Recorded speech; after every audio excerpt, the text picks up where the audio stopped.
On March 29th, the Italian Parliament approved a law that modifies the legislation on foreign unaccompanied minors who are in Italy. The new law attempts to better organize the various overlapping legislative provisions that have been introduced in recent years, and for the first time, it intends to create an organic system for the protection and reception system of unaccompanied and separated children. Let's try to explore the substance of this new provision. However, it's necessary to keep in mind that there's a huge gap between the letter of the new dispositions and the practices in the field. Who are the targets of this law? What do we mean by a foreign unaccompanied minor? The law concerns minors, boys and girls under the age of 18, who are neither Italian nor EU citizens and find themselves in Italian territory, lacking any assistance, and an adult who is legally responsible for them. What are the main features of the Italian legislation regarding foreign unaccompanied minors now that the new law has been adopted? First, generally speaking, foreign unaccompanied children now have the same rights of Italian and European children. Second, an absolute prohibition on refoulement at the border has been introduced. Third, the new law regulates the reception system for unaccompanied minors, which foresees first, reception centers dedicated to minors, in which every minor should remain for less than 30 days. Previously, it was 60 days. Each of these governmental centers, which are normally run by NGOs, may host up to 30 minors at a time. And second-line centers within the ordinary system of protection for asylum seekers and beneficiaries of protection, SPRAR, with structures throughout the country run by municipalities in cooperation with NGOs, to which unaccompanied minors have access, even if they do not seek asylum in Italy. The ordinary reception system, SPRAR, has been renamed as the System of Protection for Asylum Seekers, Refugees, and Foreign Unaccompanied Minors. Fourth, it creates a single procedure for the identification of minors and introduces a maximum term of 10 days for the identification procedure. Minors are interviewed as soon as they are found by public authorities. During the interview, they can clarify their personal and family history and provide further relevant information supporting their claim. The interview should be carried out by qualified personnel at the first arrival reception center, possibly with the support of organizations that work in the field and in the presence of a cultural mediator. The identity of minors is ascertained by the police, with the help of cultural mediators, in the presence of the guardian and only after the minor has been guaranteed immediate humanitarian assistance.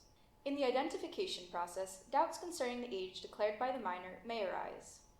In this case, the new law introduces a unique age assessment procedure. This is a very important change since, to date, practices have varied significantly within Italy. According to the new law, authorities may determine the age of the minor through any identification document, also availing themselves of the collaboration of diplomatic consular authorities, unless the minor has expressed her or his wish to seek international protection, or there are still fears of persecution, or the minors declare that they do not wish to avail themselves of the intervention of the state authorities. If doubts concerning the declared age persist, for example because the minor has no ID, medical exams can be arranged upon consent of the minor. Such exams must be carried out in a suitable environment with a multidisciplinary approach by adequately trained professionals and in the presence of a cultural mediator, using the least invasive methods possible. The final report must always indicate the margin of error. If, in the end, doubts persist, minor age must be presumed. It is also now possible to appeal the decision, and, in that case, the judge must decide within 10 days. Fifth, family inquiries and foster care. In the days immediately following the first interview, if the minor agrees, inquiries should be made to trace any possible relatives.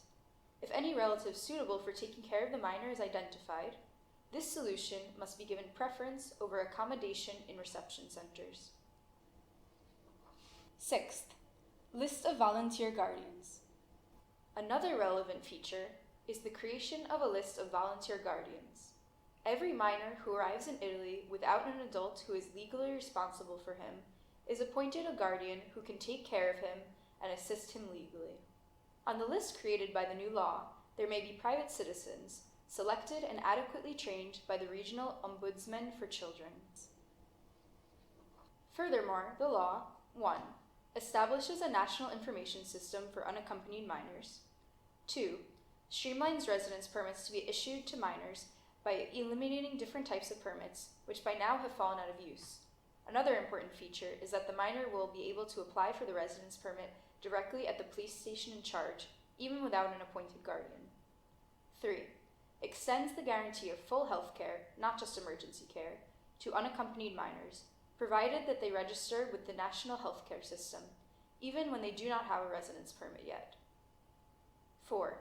Introduces specific measures to guarantee the fulfillment of school and educational requirements. And 5. Introduces various safeguards, such as the right to participate, through a representative, in all the administrative or judicial proceedings which concern her, as well as the obligation to provide her with emotional and psychological assistance. Thank you for watching. You can follow our association, Asilo in Europa, on our website, Facebook, and Twitter.